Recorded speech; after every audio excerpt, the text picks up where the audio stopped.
Life has a cruel way of surprising you, doesn't it? I used to think Sarah and I had something special, something unshakable. When we first met, her laugh could light up my worst days, and her smile felt like home.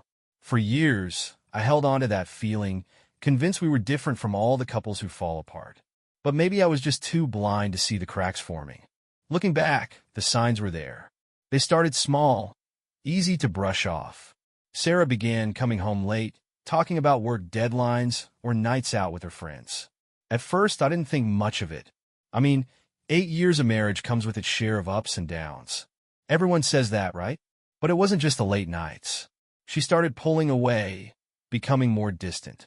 Her phone seemed to buzz constantly, yet she'd never leave it lying around like she used to. I told myself I was being paranoid. I hated the idea of doubting her. So I ignored it, shoved the uneasy feeling deep down, and tried to focus on other things. But no matter how much I tried, that nagging voice in the back of my head wouldn't go away. And then came the night everything fell apart. It was a Tuesday night when my world started unraveling. I remember it so clearly because it was so ordinary, one of those forgettable evenings where you go through the motions. Sarah had said she'd be working late again, but something about the way she said it made my stomach twist. She avoided my eyes, her voice clipped, and her body language screamed that she didn't want to be around me. I brushed it off like I always did, convincing myself I was imagining things. I decided to stay up just to see if she'd call or text. She didn't. Midnight came and went, and still no word. When I finally heard the faint sound of her car pulling into the driveway, it was almost 1 a.m. She came in quietly, carrying the faint scent of perfume that wasn't hers, something floral and unfamiliar. My chest tightened, but I said nothing. What was I supposed to say? Accuse her without proof? I just watched her from the living room as she grabbed a glass of water and muttered something about a long day before heading to bed. The next morning, my gut told me I couldn't let it go this time. While she was in the shower, I picked up her phone, something I'd never done before. My hands were shaking so badly, I could barely swipe to unlock it. Her notifications were turned off, but when I opened her messaging app, my heart sank. There they were, messages from someone named Mark. Flirty, intimate, explicit. Messages you don't send to a coworker or a friend. My breath caught as I scrolled further, the words blurring together. It wasn't just one person. There were others. Names I didn't recognize, each conversation more damning than the last. I felt like the floor had been pulled out from under me. My mind raced. How long had this been going on? Was it my fault? Had I missed something so obvious? My hands were still trembling when I put the phone down, my heart pounding in my chest. I didn't know what to do. Part of me wanted to storm into the bathroom, confront her right then and there, but another part of me, the part that had been ignoring this for months, wanted to pretend I hadn't seen it. Instead, I walked out of the house and drove aimlessly for hours, trying to process what I'd just uncovered. Every memory of Sarah and me together played in my mind like a cruel slideshow, each one tainted now by the messages I'd read. I felt like a fool. How could I have been so blind? By the time I got home, Sarah was gone, probably at work, or so she'd claim. I sat on the couch, staring at nothing, trying to figure out my next move. One thing was clear. I couldn't keep pretending everything was okay. I had to confront her, even if it tore my world apart. And deep down, I knew it would. That evening, I waited for Sarah to come home. My heart was a battlefield, half furious, half terrified. I replayed the messages I'd read over and over in my head, each one stinging worse than the last. When I finally heard her car in the driveway, I stood up, bracing myself for what was about to come. She walked in with that same tired expression, but this time, it felt staged. She barely looked at me as she slipped off her shoes, mumbling something about how exhausted she was. "We need to talk," I said, my voice steadier than I felt. She paused, her keys still in her hand. "Can it wait? I've had a really long day." "No, Sarah, it can't." The look on her face shifted then, an almost imperceptible flicker of fear. She put her things down and sat across from me, arms crossed. "What's this about?" she asked, her tone defensive. I took a deep breath, holding up my phone. "I saw your messages. Her eyes widened for a split second before narrowing. "What messages?" she said, playing dumb. "Don't do that," I snapped, my anger finally bubbling to the surface. "Don't sit there and act like I don't know. I saw the text, Sarah. Mark. The others. All of it." She stared at me, her face pale. For a moment, she didn't say anything, and I could see the wheels turning in her head as she tried to figure out her next move. Finally, she sighed and dropped the act. "Okay, fine. Yes, I've been seeing someone." "Someone," I said bitterly, leaning forward. "You mean multiple people? You've been lying to me for God knows how long." Her eyes darted to the floor, and for the first time, she looked genuinely ashamed. "It's not what you think. It's exactly what I think," I interrupted, my voice rising. "You betrayed me, Sarah. Do you even realize what you've done? Do you care?" She looked up at me then, her eyes glossy. "I didn't mean for it to happen this way," she said, her voice breaking. "I've just been unhappy. For a long time." That hit me like a punch to the gut. Unhappy? She'd never said a word. I thought we were fine, maybe not perfect, but fine. "So, this is my fault now?" I asked, my voice shaking. "I'm not saying that," she said, tears streaming down her face now. "But things haven't been right between us for a while. I didn't know how to tell you." I sat back, stunned into silence. I wanted to scream, to argue, to throw every piece of furniture in the room, but instead, I just felt hollow. "So instead of talking to me, you went and slept with other people? That's how you fix things?" She didn't answer, and the silence that followed was deafening. I stood up, unable to look at her anymore. "I don't even know who you are," I muttered. "But I can't do this, Sarah. Not anymore." She started sobbing then, but I didn't care. I walked out of the room, grabbed my jacket, and left the house. I needed air, space, anything to dull the overwhelming pain tearing through me. That was the moment I knew whatever we had was over. I drove aimlessly that night, my mind spinning in 1,000 directions. Anger, betrayal, sadness, they all hit me in waves, one after the other, leaving me emotionally wrecked. It felt like my chest had been hollowed out, and in its place was a gaping void I didn't know how to fill. I couldn't stop replaying Sarah's words in my head. "I've been unhappy for a long time." What did that even mean? How long had she felt this way? Why hadn't she told me? And then there was the bigger question, the one that hurt the most. Was I the reason she cheated? I wanted to hate her. I wanted to scream and curse her name, to focus all my anger on what she'd done. But no matter how much I tried, a part of me still loved her. That realization was like salt in the wound. How could I still care about someone who had torn my life apart so effortlessly? The betrayal cut deeper than I could have imagined. Sarah wasn't just my wife. She was my partner, my confidant, the person I thought I'd grow old with. I'd trusted her in a way I'd never trusted anyone before, and she'd shattered that trust in the worst possible way. I felt like a fool, like I'd been living in a lie for God knows how long. But it wasn't just the anger or sadness that got to me. It was the humiliation, knowing that she'd shared parts of herself with other men, things that were supposed to be ours, was unbearable. I kept picturing her with them, laughing, touching, whispering the kind of sweet nothing she used to say to me. It made me sick to my stomach. I hated myself for even letting those images invade my mind, but I couldn't stop them.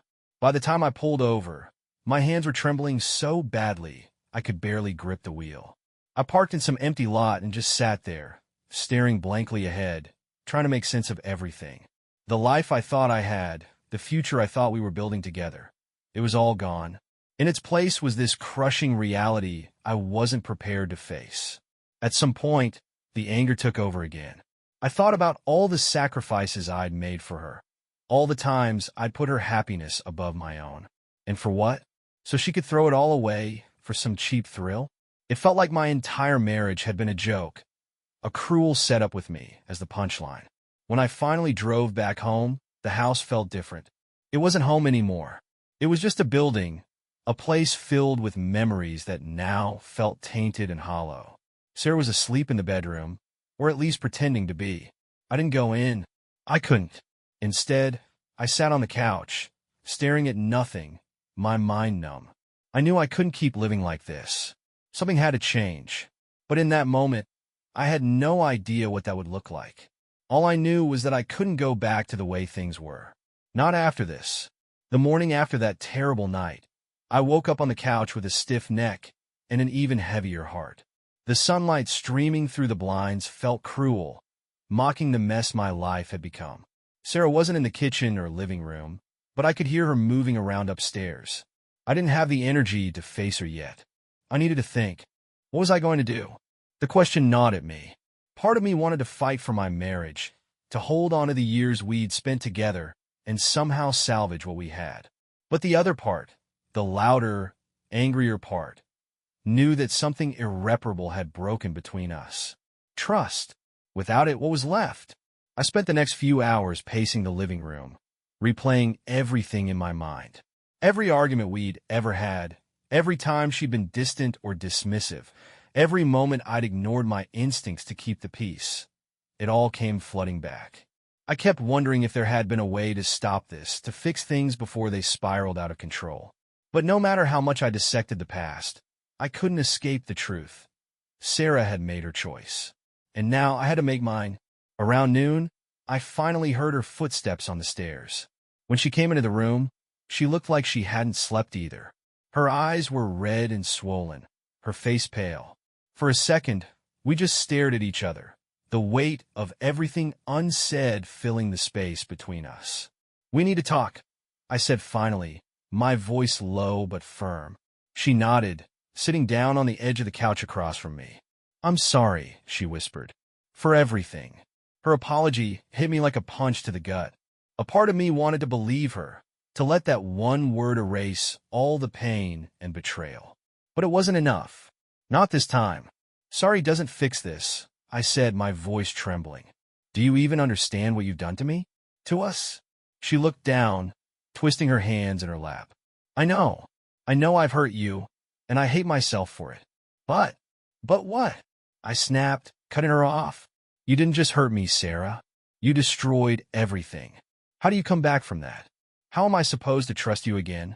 Her silence was deafening. She didn't have an answer, and deep down, I knew there wasn't one. "I've been thinking," I continued, trying to steady my voice, "and I don't see how we can move forward from this. I can't live like this, wondering every day if you're lying to me. I can't do it." Tears streamed down her face as she whispered, "I don't want to lose you." "You already did," I said quietly, the words cutting me as deeply as they did her. There was no shouting, no dramatic outburst, just a heavy, suffocating silence as the reality of the situation set in. This was the end of us, and we both knew it. After she left the room, I called a lawyer. It was the hardest call I'd ever made, but it was also the first step toward reclaiming my life. I knew the road ahead would be painful, but staying in this broken marriage would have destroyed me. I'd made my decision. Now I had to see it through. The days after that conversation were a blur. Anger and sadness alternated like waves crashing against me. But beneath it all was a growing sense of resolve. I wasn't going to let Sarah's betrayal define me. If this was the end of our marriage, I was going to make sure it ended on my terms. I knew I needed evidence, not just to protect myself legally, but also to make sure Sarah couldn't twist the narrative. Trusting her to be honest after everything I'd uncovered felt impossible. So I started piecing together the story of her betrayal. The first step was her phone. I couldn't get the memory of those messages out of my head. So one night when she was out, I decided to look again. This time I wasn't just scrolling aimlessly. I was saving screenshots, making sure I had proof of everything. The texts were worse than I remembered, explicit, cruel, even mocking me in some cases. The things she said about me to Mark and the others were like knives to my chest. Then there were the emails. I hadn't even thought to check her laptop until then. What I found there made my stomach churn. Entire email chains with one of her coworkers, detailing times they'd met, things they'd done. There was no denying it now. This wasn't a one-time mistake or a moment of weakness. It was a pattern, deliberate and calculated. But the worst part? I found a folder of videos, recordings of some of their encounters. I couldn't bring myself to watch more than a few seconds of each, but that was enough. Enough to confirm everything I needed to know. Enough to make my blood boil.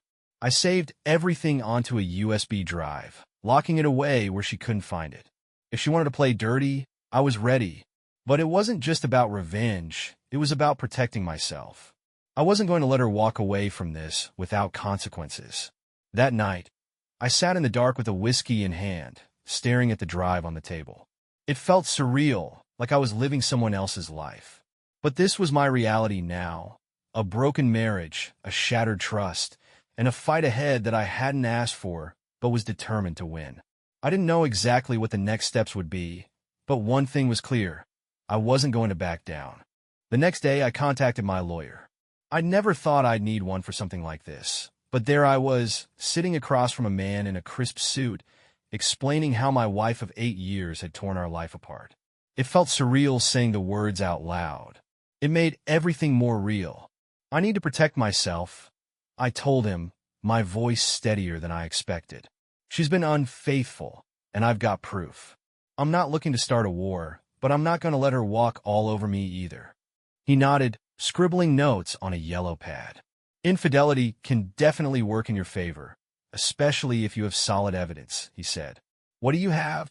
I handed over the USB drive, my stomach churning as I did. Texts, emails, and videos, I said, my voice faltering on the last word.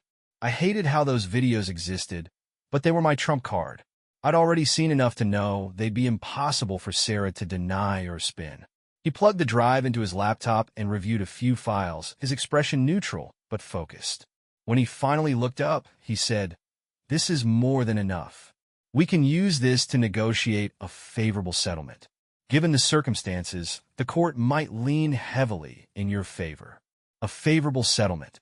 The words sounded good on paper, but they didn't erase the pain. Still, I nodded. What's the next step? We'll file for divorce and ensure the evidence is documented officially, he explained. Depending on your goals, we can push for financial restitution or even damages if her actions have impacted your reputation or finances. I left his office feeling a strange mix of relief and despair.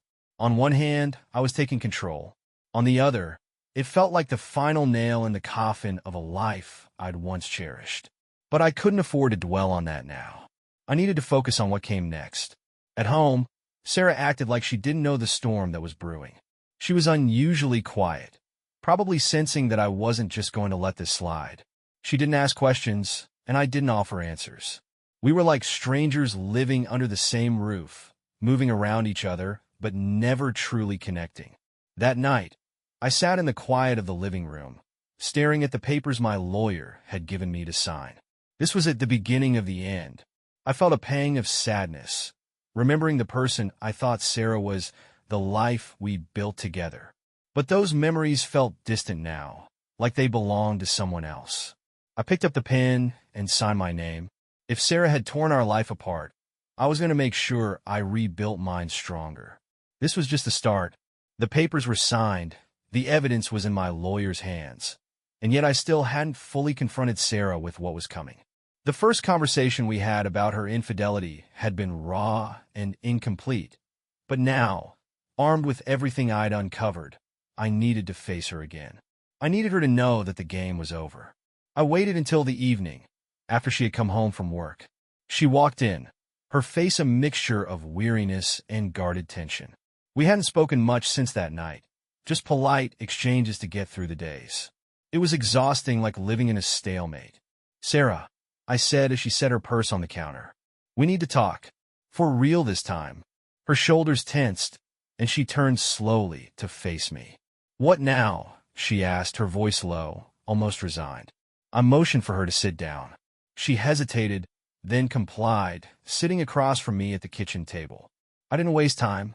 I filed for divorce. Her eyes widened, and for a moment, she looked genuinely shocked. "What?" she stammered. "You heard me. I filed, and I have all the evidence I need. Texts, emails, videos." I leaned forward, locking eyes with her. Everything. Her face drained of color, and she opened her mouth to speak, but no words came out. Finally, she managed, "You went through my stuff?" "Don't," I said sharply. "Don't make this about me. You're the one who cheated. You're the one who lied to my face, over and over. And now you're surprised that I'm doing something about it." She looked down, silent, tears pooling in her eyes. "I didn't mean for it to go this far," she whispered. "Go this far?" I laughed bitterly. "You didn't mean for what, Sarah? To destroy our marriage? To make me feel like a complete idiot? Because you sure as hell didn't stop yourself." "I'm sorry," she said, tears streaming down her face now. "I don't know what else to say. I know I hurt you, and I hate myself for it." Her words rang hollow. They might have meant something a month ago, but now, after everything I'd seen and heard, it was too late. "Sorry doesn't fix this," I said, my voice cold. "You can hate yourself all you want, but that doesn't undo the damage you've done." She sobbed quietly, and for a moment, I felt a flicker of pity. But it was quickly replaced by the anger and betrayal that had become all too familiar. I stood up, unable to sit there and watch her play the victim. "You'll be hearing from my lawyer," I said, my tone final. "We're done, Sarah." She didn't try to stop me as I walked out of the room. For the first time in weeks, I felt a sense of clarity, like I was finally breaking free of the fog she kept me trapped in. There was still a long road ahead, but I was ready to walk it. Alone. The following days were consumed by meetings with my lawyer and phone calls discussing strategy. While Sarah's betrayal had crushed me emotionally, I was determined to approach the legal side of things with a clear head. This wasn't just about ending our marriage. It was about protecting myself and making sure Sarah faced the consequences of her actions. My lawyer, Mark, was thorough and sharp. He assured me that the evidence I had collected would work heavily in my favor, especially in terms of negotiating a settlement. "The videos alone," he said, tapping his pen on his desk, "are irrefutable. Combined with the messages and emails, it paints a clear picture of her misconduct." I hated that it had come to this. But as Mark walked me through the next steps, I realized that this wasn't just about money or revenge. It was about reclaiming my dignity. Sarah had taken so much from me: my trust, my peace of mind, my future as I had envisioned it. If this was how it had to end, I wasn't going to walk away empty-handed. The legal process moved quickly. Mark drafted the divorce papers and added clauses demanding financial restitution. Sarah's infidelity gave us the leverage to push for a favorable division of assets. The house, savings accounts, even her car, all of it was on the table now. Then there was her boss, the infamous Mark from the messages. We could explore a civil suit, my lawyer suggested, especially if his actions in any way violated workplace ethics. Employers don't take kindly to things like this. It's a risk to their reputation. The idea intrigued me. It wasn't about ruining lives, but if Sarah's affair partner had knowingly contributed to the destruction of my marriage, why should he get off scot-free? "Let's pursue it," I said, feeling a spark of determination. "If he wants to play dirty, he can face the consequences." Mark nodded. "Understood. I'll start drafting letters of demand." As I left his office, I felt an odd sense of empowerment. The pain of Sarah's betrayal hadn't disappeared, but channeling it into action gave me a sense of control I hadn't felt in weeks. For the first time, I wasn't just reacting to what she had done. I was taking charge of my own life again. At home, Sarah was quieter than ever, tiptoeing around me like a shadow. She knew the papers were coming.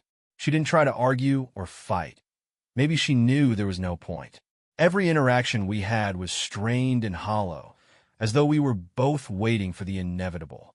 When the papers were finally served, she barely reacted. She looked at them briefly, her expression unreadable, and then walked upstairs without a word. Part of me expected, or maybe even wanted, her to fight back, to make some grand declaration of regret or desperation. But she didn't. It was almost disappointing. Still, I couldn't let her indifference derail me. This wasn't about her anymore. It was about me, my future, my sanity, my chance to rebuild. The legal wheels were in motion, and there was no turning back now. The next step in reclaiming my life wasn't just about confronting Sarah. It was about addressing the others who had played a role in this mess. At the top of that list was Mark, her boss. His name was burned into my mind from the messages I'd read, and knowing he had used his position to exploit Sarah, and by extension, destroy my marriage, fueled a fire I couldn't ignore. My lawyer, Mark, not to be confused with the other Mark, had drafted a formal letter of demand. It outlined the evidence I had against him and made it clear that I was prepared to pursue legal action for emotional distress and damages. These kinds of cases are tricky, my lawyer explained. But when there's documented proof of infidelity involving a superior-subordinate relationship, it can cause real damage to his reputation and career. He'll likely want to avoid that. I wasn't sure what kind of reaction to expect when the letter was sent. Would he deny it? Fight back? Or would he quietly comply, hoping to make this all go away? Either way, I didn't care. He was going to face the consequences of his choices, just like Sarah. A few days later, I got my answer. My lawyer called to inform me that Mark had responded, through his own lawyer, of course. He's willing to negotiate, my lawyer said. It sounds like he's more concerned about protecting his job and reputation than dragging this out. That was all the confirmation I needed. He was guilty, and he knew it. I felt a grim satisfaction knowing he was squirming under the pressure. It wasn't just about the money. It was about holding him accountable for the role he played in tearing apart my life. The negotiations were swift. His lawyer proposed a financial settlement to avoid further escalation, and while it wasn't life-changing money, it was significant enough to send a message. The agreement also included a clause that ensured his employer would be informed of the situation if he failed to comply. I could only imagine the fallout that would cause in his professional life. When the deal was finalized, I felt a strange sense of closure. It didn't erase the pain or fix what had been broken, but it was a step forward, a small victory in a battle I hadn't chosen but was determined to win. At home, Sarah was quiet as ever. I hadn't told her about the settlement with her boss, and honestly, I didn't feel the need to. She had made her choices, and now I was making mine. If she wanted to live in silence and denial, that was on her. I was done trying to understand or fix her. As I sat on the couch that evening, I realized something. For the first time in weeks, I felt a sliver of peace. It wasn't much, but it was enough to remind me that I could survive this. The road ahead was still long, but I was starting to see the light at the end of it. And I wasn't going to let anyone, not Sarah, not Mark, not anyone, take that from me. After the settlement with Sarah's boss was finalized, I started to feel a sense of momentum. It wasn't just about winning small victories. It was about reclaiming my life, piece by piece. The days of sitting in despair, replaying the betrayal in my head, were over. I had spent enough time mourning the life I thought I had. Now it was time to focus on the life I could build moving forward. One of the first things I did was change my environment. The house I had once loved now felt like a museum of memories, each room filled with reminders of what had been lost. I began sorting through our belongings, deciding what to keep and what to get rid of. The process was cathartic, almost like shedding the weight of the past. I threw out the photos of us together, the anniversary gifts, even the small trinkets that once held sentimental value. It wasn't out of spite. It was about letting go. Keeping those things felt like holding onto a life that no longer existed. The house felt emptier afterward, but in a way it was liberating. For the first time, it felt like a space I could make my own. I also threw myself into work. For weeks, I had been distracted, barely able to focus on anything outside of my personal turmoil. But now, work became my refuge. I poured my energy into projects, taking on extra assignments, anything to keep my mind occupied. My colleagues noticed the change, though no one asked questions. I was grateful for their quiet support. It gave me the space I needed to find my footing again. Friends and family were another source of strength. At first, I had been hesitant to share the full extent of what had happened. It was embarrassing to admit that my wife had cheated on me, that I hadn't seen it coming. But when I finally opened up, their support was overwhelming. They reminded me that I wasn't alone, that I was stronger than I felt in those darkest moments. One evening, over beers with my closest friend, he said something that stuck with me. "You can't let this define you, man. What she did, that's on her. But how you move forward, that's on you." He was right. Sarah's choices had shattered my world, but they didn't have to dictate the rest of my life. I had spent weeks feeling like a victim, but now, I was starting to see myself as something else, a survivor. I began taking small steps to rebuild my confidence. I hit the gym, not just to work out my anger, but to feel better about myself physically. I started eating healthier, sleeping more, and cutting back on the late-night drinks that had become a crutch. It It wasn't about looking for revenge or proving anything to Sarah. It was about taking care of myself for the first time in a long time. There were moments when the pain still crept in, of course. Nights when the house felt too quiet, or when a random memory would hit me out of nowhere. But those moments were becoming less frequent. Slowly but surely, I was finding myself again. And for the first time in what felt like forever, I started to feel hopeful. The man I had been before all of this, confident, strong, full of life, was still in there somewhere. I just had to find him again, and I was ready to try. As the legal process advanced, I found myself more determined than ever to bring this chapter to a close. The divorce was no longer just a legal battle. It was the final step in cutting the last threads tying me to Sarah. The house, the savings, and even the little things like who would keep certain furniture pieces all became part of the negotiations. Sarah's demeanor during this time was a mix of subdued and defensive. She didn't fight as much as I thought she might, but there were moments when the tension boiled over. One afternoon during a meeting with our lawyers, she snapped, "Do you really have to take everything from me?" Her words struck a nerve, but I kept my composure. I looked her straight in the eye and said, "I'm not taking anything you didn't already throw away." She didn't respond, and the room fell into an uncomfortable silence. I hated that it had come to this. Two people who had once loved each other now reduced to bitter negotiations. But I reminded myself that this was necessary. I wasn't doing this out of spite. I was doing it to move forward. The biggest sticking point was the house. It was the most valuable asset we shared, and I knew she wanted to keep it. But I couldn't imagine staying there, surrounded by memories of a life that no longer existed. My lawyer and I proposed a buyout. Either she could buy my share, or I'd buy hers. After weeks of back and forth, she reluctantly agreed to sell me her share. It wasn't easy financially, but I knew it was worth it. The house would be mine, not ours, not hers, just mine. The financial settlement was another victory. With the evidence of her infidelity, my lawyer successfully argued for a division of assets that heavily favored me. It wasn't just about the money, it was about justice. I had sacrificed so much for our marriage, and now, at least I wouldn't walk away empty-handed. When everything was finalized, I felt an overwhelming sense of relief. The papers were signed, the assets divided, and the divorce official. There was no celebration, no fanfare, just a quiet moment of reflection. This was the end of a chapter one had never expected to write, but it was also the beginning of a new one. Sarah left the house for the last time that evening, her car packed with boxes. We exchanged a brief goodbye, polite but distant. She looked at me like she wanted to say something more, but I turned away before she could. There was nothing left to say. As I stood in the empty house, now truly mine, I felt a mix of emotions. Sadness, relief, and most of all, hope. The life I had planned with Sarah was gone, but that didn't mean my life was over. It was time to rebuild, to start fresh, to figure out who I was without her. I took a deep breath, letting the quiet of the house settle around me. It wasn't just a house anymore. It was a blank slate, a symbol of everything I could become. And for the first time in months, I felt ready to embrace it. The weeks following the finalization of the divorce were a whirlwind of emotions. On one hand, the relief of having it all behind me was undeniable.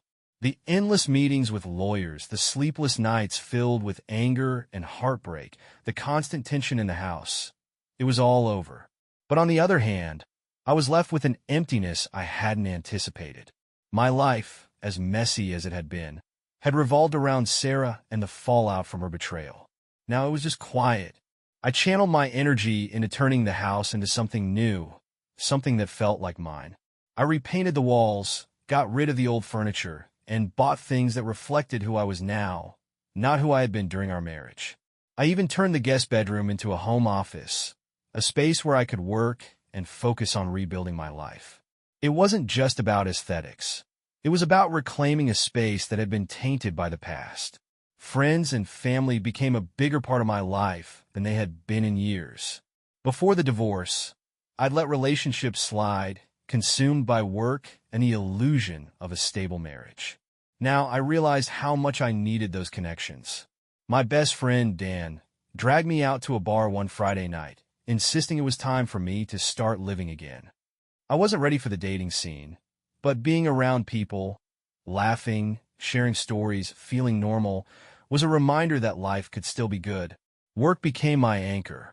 I threw myself into projects, staying late at the office not out of avoidance, but because I wanted to. For the first time in years, I felt genuinely invested in what I was doing. My boss noticed, even pulled me aside one day to ask what had changed. "You seem more focused, sharper," he said. I just smiled and shrugged. How could I explain that hitting rock bottom had forced me to climb back up stronger? Therapy also became part of my routine. At first, I resisted the idea. It felt like admitting weakness, like I couldn't handle things on my own. But the sessions became a safe space to process everything I had been through. My therapist helped me untangle the mess of emotions I was carrying: anger, guilt, sadness, even lingering love for Sarah. It wasn't about forgetting or forgiving. It was about understanding and moving forward. One day, during a session, my therapist said something that stuck with me. "Your life isn't defined by what happened to you. It's defined by what you do next." That became my mantra. Whenever I felt the weight of the past creeping back, I repeated those words to myself. Slowly but surely, they started to feel true. I wasn't fixed or healed. That's not how it works. But I was stable. The storm that had consumed my life was finally clearing. And in its place was a new sense of clarity. I had survived the worst, and now I was beginning to thrive. And for the first time in a long time, I felt proud of myself. As the weeks turned into months, I began to rediscover who I was. Beyond the husband, beyond the betrayed, beyond the man defined by the pain Sarah's actions had caused. It wasn't an easy journey, but it was one I knew I needed to take. The house was now a reflection of the new me, but I realized that rebuilding my life wasn't just about physical changes. It was about finding the pieces of myself that I had lost somewhere along the way. Being with Sarah, I had unknowingly shrunk parts of myself to fit the mold of what I thought she wanted. Now I had the freedom to expand, to explore. I decided to pick up old hobbies, starting with photography. It had been years since I touched my camera, but the moment I held it again, it felt right. I began taking long walks around the city, capturing everything from quiet street corners to vibrant sunsets. There was something meditative about it, focusing on the world through a lens, finding beauty in moments I might have otherwise overlooked. It reminded me that life was still full of small wonders, even in the midst of chaos. Travel became another avenue of rediscovery. I had always dreamed of visiting new places, but Sarah had never been much of a traveler. Now, there was nothing holding me back. My first trip was a solo getaway to the mountains, a place where I could disconnect from everything and just be. Standing at the edge of a cliff, overlooking a valley bathed in golden light, I felt a profound sense of peace. For the first time, I wasn't running from anything. I was simply existing, and it was enough. Socially, I started saying yes more often. Invitations to dinners, casual meetups, even new activities I would have once declined. One weekend, a friend convinced me to join a beginner's cooking class. It was messy and awkward, but it was also fun in a way I hadn't expected. I ended up making a few new friends there, people who only knew me as I was now. Not as the man recovering from a failed marriage, but as someone with potential and life to offer. Of course, there were moments when the past still haunted me. I'd see couples holding hands on the street, or hear a song that reminded me of Sarah, and the pang of sadness would hit like a sudden wave. But those moments were becoming less frequent, less powerful. The wounds were still there, but they were healing. Slowly, they were turning into scars, marks of what I'd been through, but also of what I'd survived. In therapy, we talked a lot about identity, who I was, who I wanted to be, and how I could align the two. One day, my therapist asked, "What does happiness look like to you now?" The question stayed with me for days. Happiness wasn't something I could define in a single moment, but I knew it wasn't tied to anyone else anymore. It was about finding fulfillment within myself, about living authentically without fear or compromise. Rediscovering my identity didn't mean forgetting the past. It meant integrating it, taking the lessons, the pain, and the growth, and using them to move forward. It was a process, and I was still in the middle of it, But for the first time in a long time, I felt like I was on the right path. I was no longer the man I had been with Sarah, and I was okay with that. In fact, I was proud of it. I was becoming someone stronger, someone wiser, someone who could look in the mirror and recognize his worth. And that realization, that I was enough just as I was the most liberating feeling of all. The day I finally felt closure came unexpectedly. It wasn't during a dramatic moment or an emotional breakthrough. It happened on a quiet Sunday morning, months after the divorce had been finalized. I was sitting in the kitchen, sipping coffee and watching the sunlight filter through the windows of what was now my home. The peace of that moment settled over me like a blanket, and for the first time, I felt okay. Life wasn't perfect, far from it. There were still unanswered questions, still scars from the betrayal, still moments when I wondered what might have been. But those thoughts no longer had the power to consume me. They were background noise now, drowned out by the stronger, steadier rhythm of the life I was building. Sarah was no longer a part of my world. After the divorce, we had little contact beyond the necessary legal exchanges. She had moved on. At least that's what I assumed. I had no desire to check, no curiosity about her new life. Letting go of her wasn't just about cutting ties. It was about freeing myself from the weight of what had been. And I had finally done that. One day, while out running errands, I saw her in passing. She was walking with another man, laughing at something he'd said. It was strange seeing her like that, as if she were a stranger. She didn't notice me, and I didn't make an effort to catch her attention. Instead, I turned the corner and kept walking, feeling an odd mix of detachment and relief. She wasn't my concern anymore, and that realization was empowering. As I continued rebuilding my life, I found myself embracing new opportunities. I started traveling more, not just to escape, but to explore. I took up new hobbies like hiking and painting, things I'd never had time for before. I even started considering the possibility of dating again, though I wasn't in any rush. For now, I was content to focus on myself and the future I was shaping. Through it all, I learned one of the most important lessons of my life. Healing doesn't mean forgetting. It means carrying your experiences with you, not as burdens, but as reminders of how far you've come. Sarah's betrayal had broken me, but it had also forced me to grow in ways I never thought possible. I was stronger, more self-aware, and more determined to live authentically. If someone were to ask me what advice I'd give to others facing similar pain, it would be this. Allow yourself to feel everything: anger, sadness, betrayal. But don't let those emotions define you. Take the time you need to heal, but don't lose sight of who you are and who you can become. And above all, remember that life doesn't end because one chapter does. It's just the beginning of something new. As I stood in the doorway of my home that evening, watching the sun set over the horizon, I felt a quiet sense of pride. I had survived the worst, and I had come out the other side. The road ahead was still uncertain, but for the first time in a long time, I was excited to walk it. This was my life now, and it was mine to live,